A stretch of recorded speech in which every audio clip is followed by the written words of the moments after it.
As people of this world, we have the privilege of having rights that protects and saves us from anything that may violate us. As people, we are diverse. We are unique, and with it, we have the freedom of being who we want to be. A pleasant day to everyone, and a special thank you to Ma'am Lacario for joining us today. Today's presentation aims to delve in the topic of human rights, gender, and sexuality. As we explore these topics together, we'll be dividing into the inner workings of human rights and what they truly are.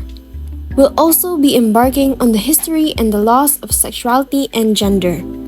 And with that, let me introduce the objectives. The objectives of these topics are to define and understand human rights, comprehend how human rights work, acknowledge the impacts of human rights, know the differences between sexuality and gender, and recognize the laws regarding gender and sexuality. So, ano nga ba ang ibig sabihin ng salitang karapatang pantao?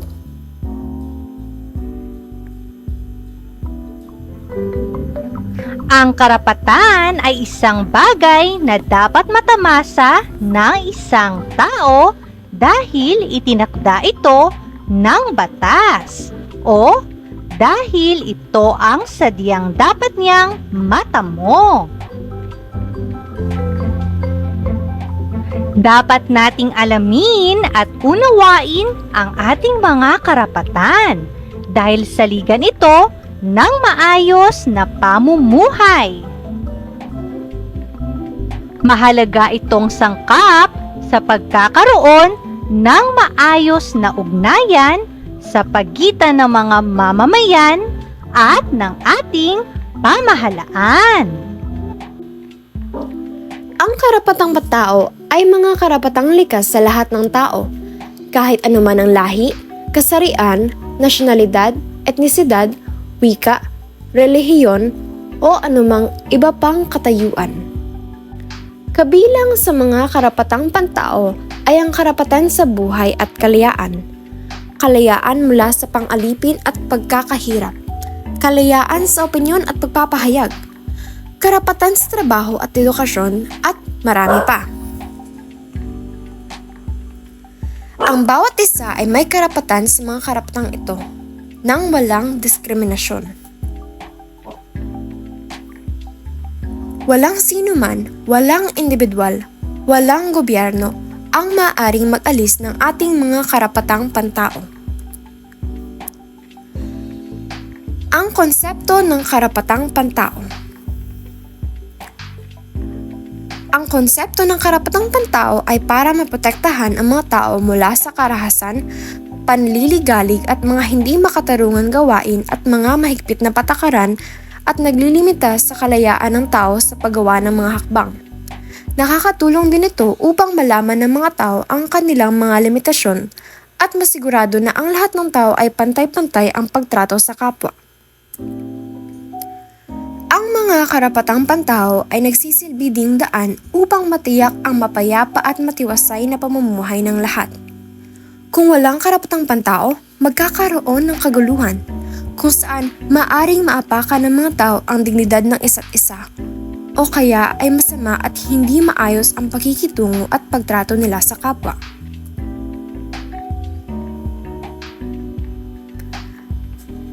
Mga halimbawa ng iyong karapatan. Karapatan na mabuhay at proteksyonan ang aking sarili laban sa anumang panganib. Karapatang magkaroon ng edukasyon at pantay-pantay na oportunidad para sa pag-aaral. Karapatang sa malaya na pagpapahayag ng opinyon ng walang takot at diskriminasyon. Karapatan sa tamang kondisyon ng trabaho, patas na sahod at proteksyon laban sa diskriminasyon sa trabaho.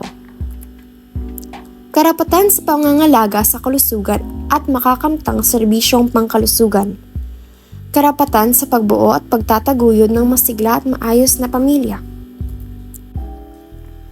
Karapatang sa malayang pagpili at sumunod sa sariling relihiyon o pananampalataya. Karapatang mapanatili ang aking pangalan at pagkakailanlan. karapatang pumili ng kasosyo, kaibigan at maging bahagi ng iba't ibang grupo o organisasyon. karapatan sa proteksyon mula sa anumang anyo ng pang-aabuso o karahasan. Kalayaang maglakbay at pumunta sa ibang bansa nang hindi naapektuhan ng ibang mga karapatan. Karapatang magsanib pwersa o maging bahagi ng mga organisasyon o union ng manggagawa. Karapatan sa malusog na kalikasan at proteksyon laban sa anumang anyo ng pang-aabuso sa kalikasan.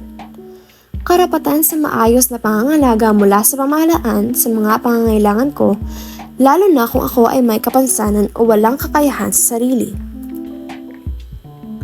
Ano-ano ang mga uri ng karapatang pantao? Mauri sa tatlo ang mga karapatan batay sa pinagmulan nito.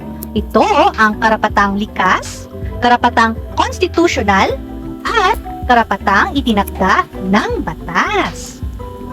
Karapatang likas ang tawag sa mga karapatang taglay ng bawat isa dahil sa kanyang pagiging tao.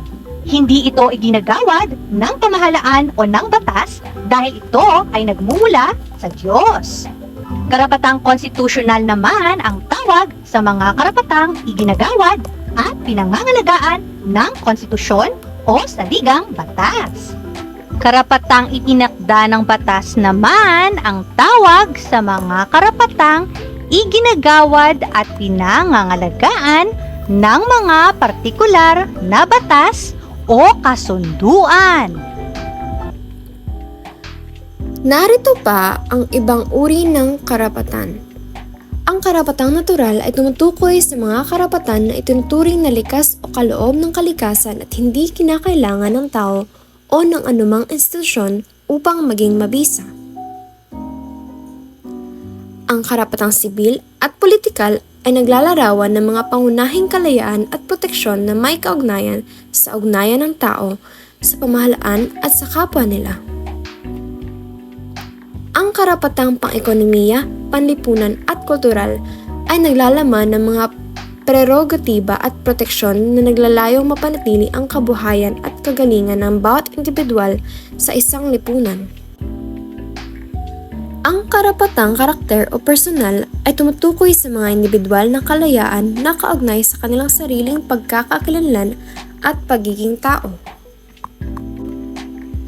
Ang karapatan ng mga migrante ay naglalayong proteksyonan ang mga individual na naghahanap ng mas magandang buhay sa ibang bansa. Ang karapatan ng mga minorya ay naglalaman ng mga proteksyon at karapatan na may kinalaman sa kultura, identidad at sariling pagpapasya. Ang mga karapatan sa kalikasan o environment rights ay naglalayong proteksyonan ang karapatan ng bawat isa na mabuhay sa malusog na kalikasan. Ang karapatan sa kapayapaan at katahimikan ay naglalaman ng karapatan ng bawat isa na mabuhay sa isang lipunang ligtas at mapayapa. Ang karapatan sa katarungan ay nagbibigay ng karapatan sa bawat isa na magkaroon ng patas at mabilis na pagtingin sa kanilang mga kaso o alalahanin sa harap ng batas.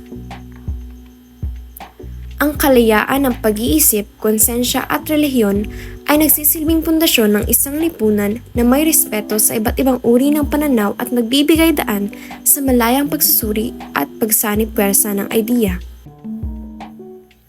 Paano malalabag ang karapatang pantao? Paanong paraan nalalabag ang iyong karapatan? Maraming gawain na lumalabag sa karapatang pantao.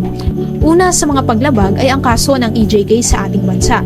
Ang extrajudicial killings ay tumutukoy sa hindi makataong pagpatay ng mga opisyal ng pamahalaan sa tao nang hindi dumadaan sa kaparaanan ng batas o due process of the law ng ating bansa ay ang terorismo. Ito ay tumutukoy sa karahasang pampolitika na may kasamang pananakot at karaniwang isinasagawa sa pamamagitan ng pagpapasabog, pagkidnap at asasinasyon. Ang pag-atake sa mga mamamahayag. Ito ay tumutukoy sa pagpigil sa karapatan ng mga mamamahayag na magulat ng mga balita at malawakang pagpatay sa kanilang hanay. Ang susunod ay ang pisikal na pang-aabuso o pananakit sa isang tao. Nauuri rin dito ang mga nagaganap na hazing bilang parte ng initiation ng mga fraternity at pambubugbog sa asawa at mga anak. Kasama rin sa mga anyo ng paglabag ay ang psikolohikal o emosyonal na pang-aabuso. Ang paglabag sa karapatang pantao ay maaaring magkaroon ng maraming anyo na kadalasan ay ginagawa ng mga individual, grupo o kahit ng mga pamahalaan. Kabilang ang mga sumusunod sa ilang karaniwang paraan kung saan maaaring labagin ang mga karapatang pantao. Psikolikal at emosyonal na paglabag. Ito ay tumutukoy sa mga pang-aabuso na may kaugnayan sa aspeto ng isipan at damdamin ng isang tao. Ang psikolohikal na paglabag ay maaaring mangyari sa anyo ng pang-aalipusta, pang-aapi o manipulasyon na naglalayong saktan ang mental na kalusugan ng isang tao. Ang emosyonal na paglabag ay may kinalaman sa hindi makatarungang pagtrato na nagiging sanhi na paglabag sa damdamin at emosyon ng isang tao. Ang mga epekto ng emosyonal na paglabag ay maaaring magdulot ng pagkakaroon ng depresyon, kawalan ng kumpiyansa at pagbaba ng self-esteem. Pisikal na paglabag ay tumutukoy sa anumang anyo ng pang-aabuso, karahasan o pagsasamantala na nagaganap sa larangan ng pisikal na aspeto. Ang mga halimbawa ng pisikal na paglabag ay maaaring maglakip ng pang-aabuso ng asawa, pagpapahirap sa mga bata, pag-atake o pagpatay, pagpapahirap sa mga bilanggo, at iba pang mga anyo ng karahasan na nagdudulot ng pisikal na pinsala.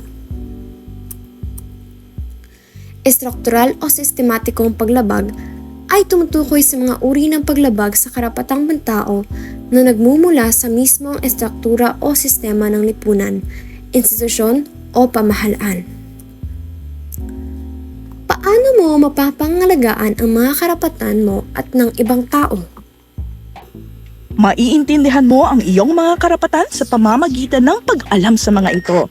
Pero para matiyak ang karapatan mo, kailangan mo ring magbantay na ang karapatan ng iba ay hindi inaabuso o nilalabag.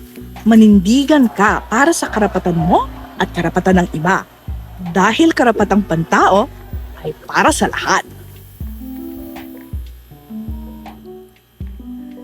Maaaring pangalagaan at protektahan ang mga karapatan na mayroon tayo sa pamamagitan ng pagkilala sa kanila at paggalang sa mga karapatang ito. Ang pinakamahusay na paraan upang protektahan ang iyong mga karapatan ay ang pagkilala at pagiging mulat kung ano-ano ang mga ito. Dahil sa ganitong pamamaraan, iyong matututunan kung ano ang mga kailangan mong gawin upang pigilan ang ibang tao sa paglabag ng kanilang sariling karapatan. Bukod pa doon, maaari nating pangalagaan ang mga karapatan ng ibang tao sa pamamagitan lamang ng paggalang sa kanila at pagkilala sa pagkakapantay-pantay ng karapatan ng lahat. Ano ang basihan ng mga karapatan na mayroon tayo? Human rights are designed to give humans the abstract tools needed to live life in the best way they can. Values like freedom, dignity, equality, justice, responsibility, and respect can be found within the very essence of human rights because these values, when followed, make a life meaningful, good, and happy. These values not only grant us the ability to live happily and peacefully, but also gives us the capability to protect ourselves and other people. And these are the same ones that human rights grant because these values make up human rights.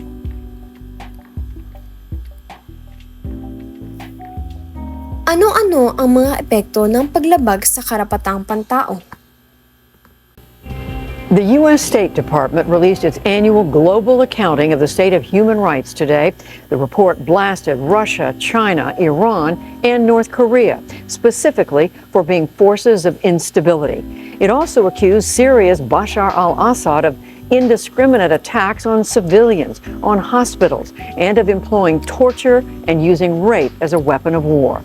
Criticism of Saudi Arabia, a close U.S. ally, and its intervention in Yemen's civil war was more muted. For an international look at these issues, Ang epekto ng paglabag sa karapatang pantao ay hindi lamang makikita sa mga individual na biktima, kundi pati na rin sa ating lipunan bilang kabuuan. Ang paglabag ng karapatang pantao ay may maraming epekto sa batas, sa komunidad at higit sa lahat sa atin. Ang mga pangyayaring may kinalaman sa paglabag sa karapatang pantao ay maaaring magdulot ng pagkawala ng tiwala ng mamamayan sa pamahalaan at iba pang institusyon ng lipunan. Ito ay maaaring humantong sa pagbaba ng lehitimo at pagkakaroon ng labis na pagkabahala tungkol sa sistema ng hustisya at mga mekanismo ng proteksyon sa karapatang pantao. Ang mga biktima ay maaaring mawala ng trabaho o ang kakayahang kumita para suportahan ang kanilang pangangailangan. Ang mga biktima ay maaaring makaranas ng matinding stress, trauma at depression mula sa takot at kawalan ng tiwala sa tao at ang kapaligirang nakapaligid sa kanya. Nagdudulot din ito ng pisikal na pinsala sa mga tao tulad ng biktima ng abuso, torture at extrajudicial killings. Ang paglabag sa karapatang pantao ay hindi lamang nagdudulot ng pinsala sa mga individual na biktima, kundi nagdudulot din ng pinsala sa buong lipunan sa pamamagitan ng pag-aabala sa kapayapaan, kaayusan at pangkalahatang pag-unlad. Ano o sino ang mangangalaga sa ating mga karapatan?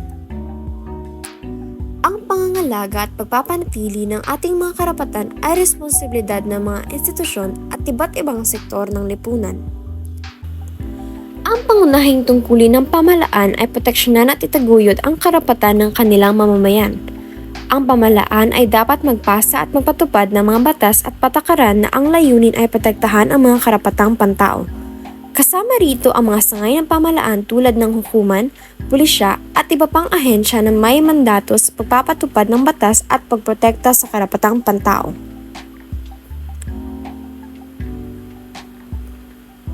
May mga organisasyon sa lipunan, lokal at pandaigdigang antas na nakatuon sa pagtatanggol at pagtataguyod ng mga karapatan ng tao. Ang mga human rights organizations ay nagbibigay ng edukasyon, suporta sa biktima, legal na serbisyo at iba pang mga mekanismo para sa pangangalaga ng karapatang pantao.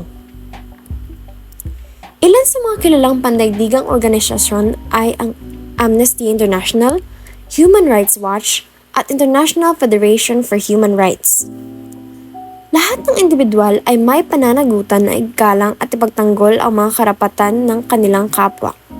Sa kabuuan, ang pangangalaga sa mga karapatan ng tao ay isang kolektibong tungkulin ng lipunan, kung saan ang pamahalaan, mga organisasyon ng karapatang pantao, civil society at mga individual ay nagtutulungan upang matiyak ang mga karapatan na ito ay naaangkop na inaalagaan at pinoprotektahan.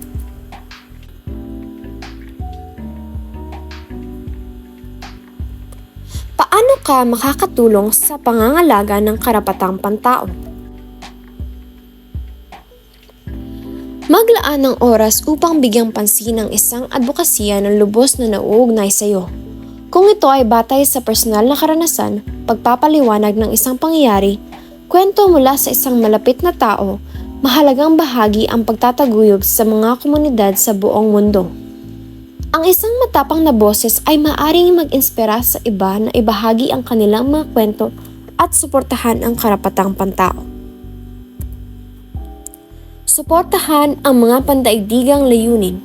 Isipin ang pagiging voluntaryo o pagbibigay donasyon sa mga pandaigdigang organisasyon tulad ng UNICEF na patuloy na sumusuporta sa karapatang pantao sa buong mundo.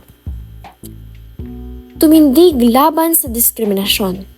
Ang diskriminasyon ay maaaring magpakita ng hindi inaasahan, ngunit mahalagang magsalita laban dito. Kapag nakakita ka ng diskriminasyon, huwag manahimik. Tumindig para sa tama at suportahan ang mga iba na gumagawa ng pareho. Sa sama-sama, maaari tayong lumikha ng isang mas pantay at makatarungan na mundo, kung saan ang suporta at kabutihan ang nagwawagi laban sa galit at diskriminasyon. Ano ang mga magagawa mo para mabigyang lunas ang mga pang-aabuso at paglabag dito? Edukasyon at kaalaman sa mga karapatan ng tao ay pangunahing hakbang. Mahalaga na maunawaan ng mga tao ang kanilang mga karapatan upang sila ay magkaroon ng kakayahang ipagtanggol ito. Makipag-ugnayan sa mga organisasyon at kumpanya na nagtataguyod ng karapatang pantao upang palakasin ang kamalayan ng publiko at tulungan sa pagsulong ng mga hakbang upang mapanagot ang mga abusado.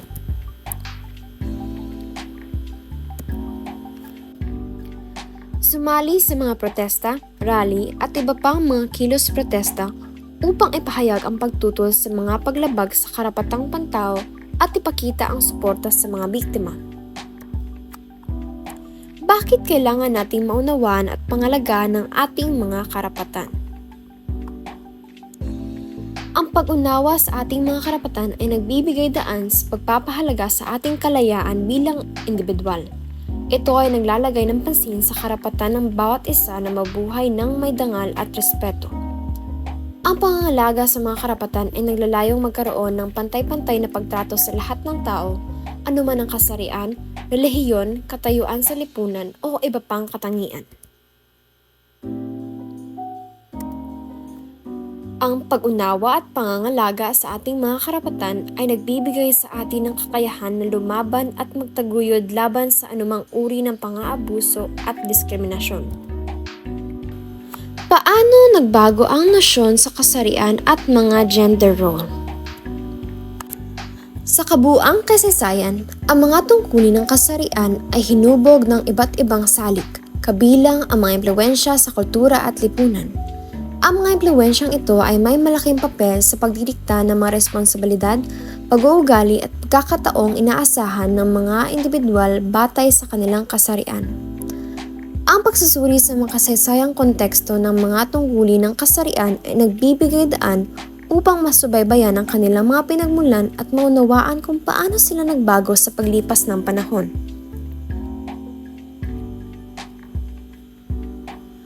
Mula sa mga sinaunang sibilisasyon hanggang sa makabagong panahon, ang mga tungkuling ito ay sumailalim sa mga makabuluhang pagbabago na naiimpluwensyahan ng mga pagbabago sa lipunan, mga paggalaw ng kultura at mga individual na kontribusyon.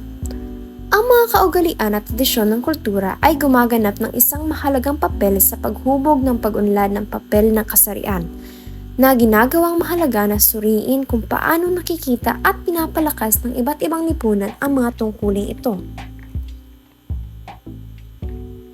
Katulad nito, ang mga kultural na kasanayan at tradisyon ay maaaring magpatuloy o humamon sa umiiral ng mga inaasahan sa papel ng kasarian, na sumasalamin sa natatanging dinamika ng bawat lipunan. Ang pakikipag-ugnayan sa pagitan ng mga doktrinang relihiyon at mga inaasahan ng lipunan ay maaaring mapalakas ang mga tradisyonal na pamantayan ng kasarian o maging daan para sa mas progresibong interpretasyon.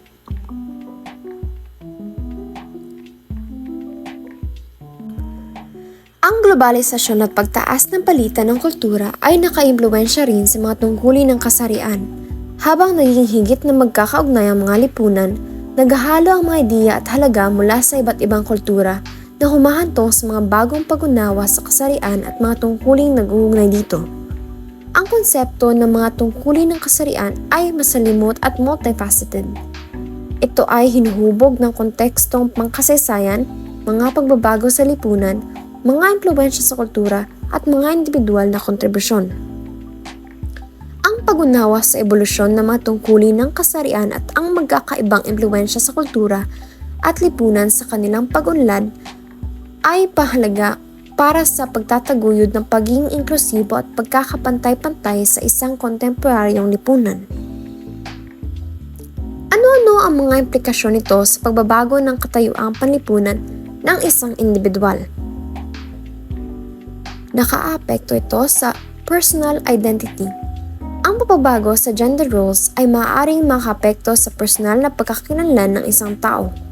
Kung ang isang individual ay lumabag sa tradisyonal na mga papel ng kasarian, maaaring magdulot ito ng kawalan ng tiwala sa sarili o pakiramdam ng pag-aalinlangan sa kanilang sarili sa pagkakakilanlan. Relasyon sa pamilya at komunidad. Ang pagbabago sa gender roles ay maaaring magdulot ng tensyon o hindi pagkakaintindihan sa loob ng pamilya o komunidad. Ang mga tradisyonal na pananaw sa kasarian ay maaaring magresulta sa hindi pagtanggap o diskriminasyon laban sa mga taong lumalabag sa mga ito.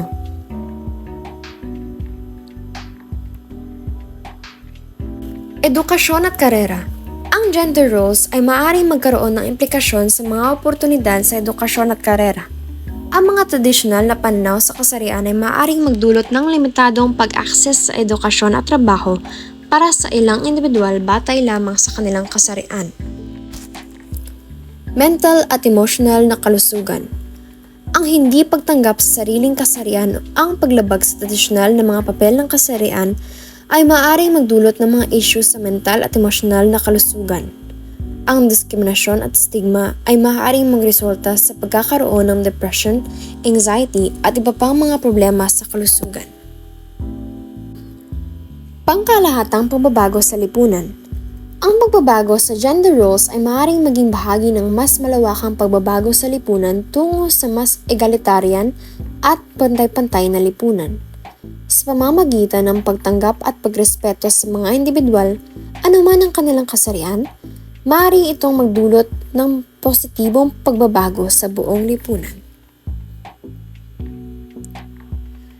Bakit nagkaroon ng pagbabago sa ideya o paniniwala tungkol sa sexualidad at kasarian sa paglipas ng panahon?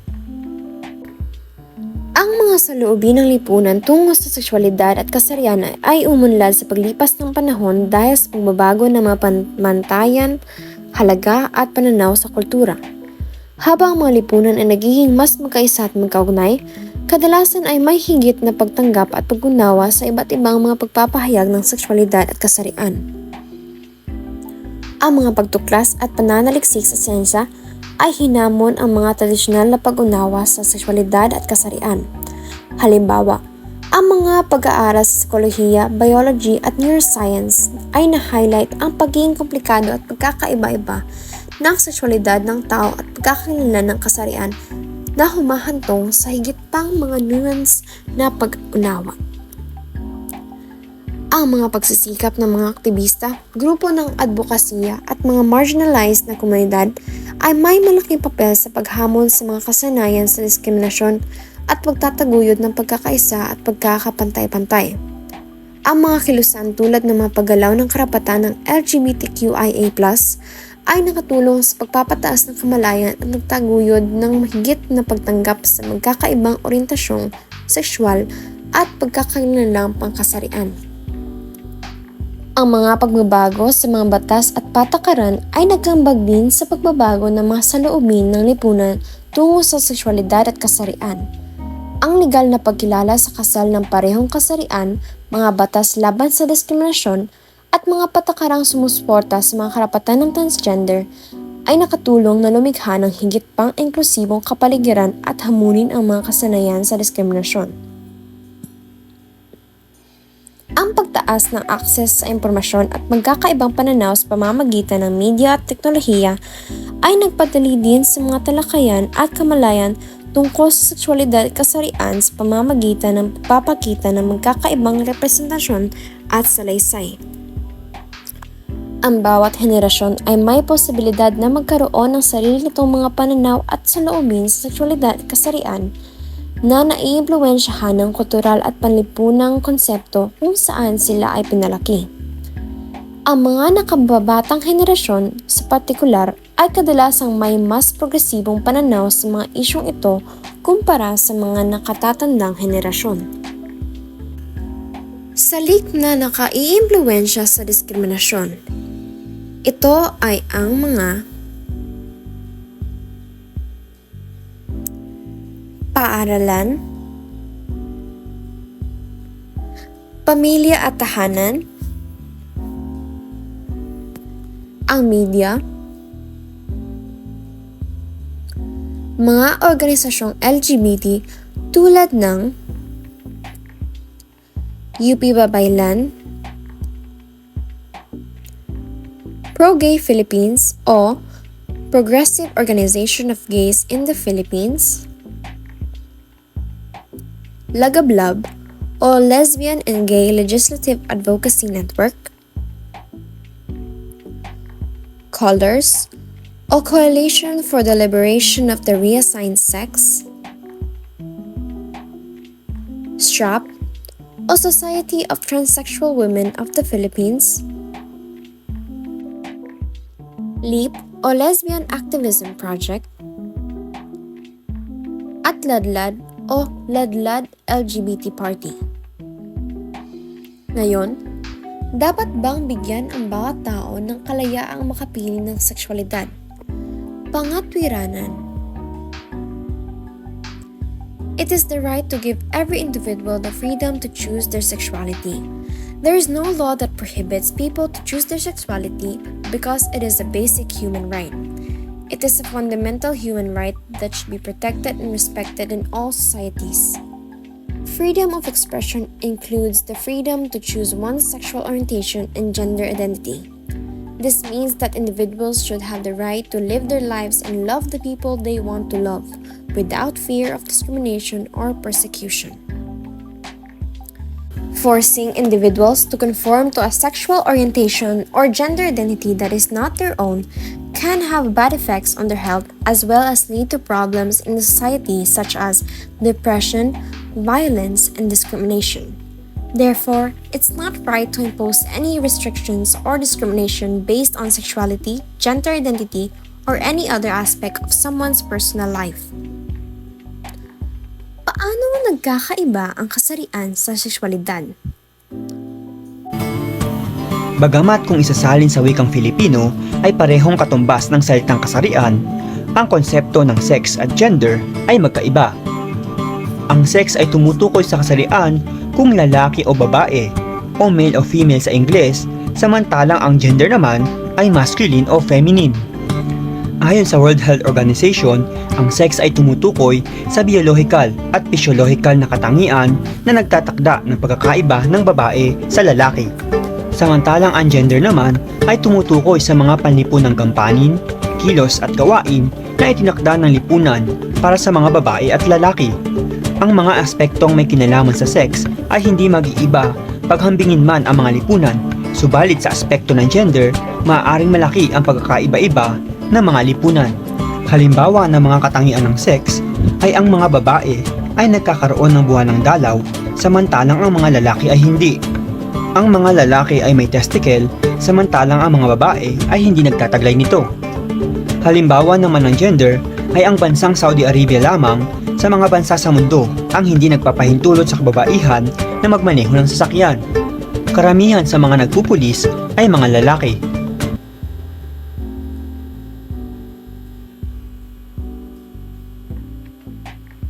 According to the Canadian Institutes of Health Research, sex refers to a set of biological attributes in humans and animals. From the word biological, we've understood that the sex of a person determines whether he or she is assigned male or female at birth. Doctors are usually the one who assign your sex based on the physical and physiological features you are present with. Sex is something you are born with, a biological characteristic. Gender, on the other hand, pertains to the social aspects related to your sex. People are influenced by their culture, environment, and personal relationships such as family. It indicates how other people perceive you and also how you perceive yourself. It is a continuum and may change over time. Gender is spectrum and doesn't limit to male or female, but rather also represents those within or not at all.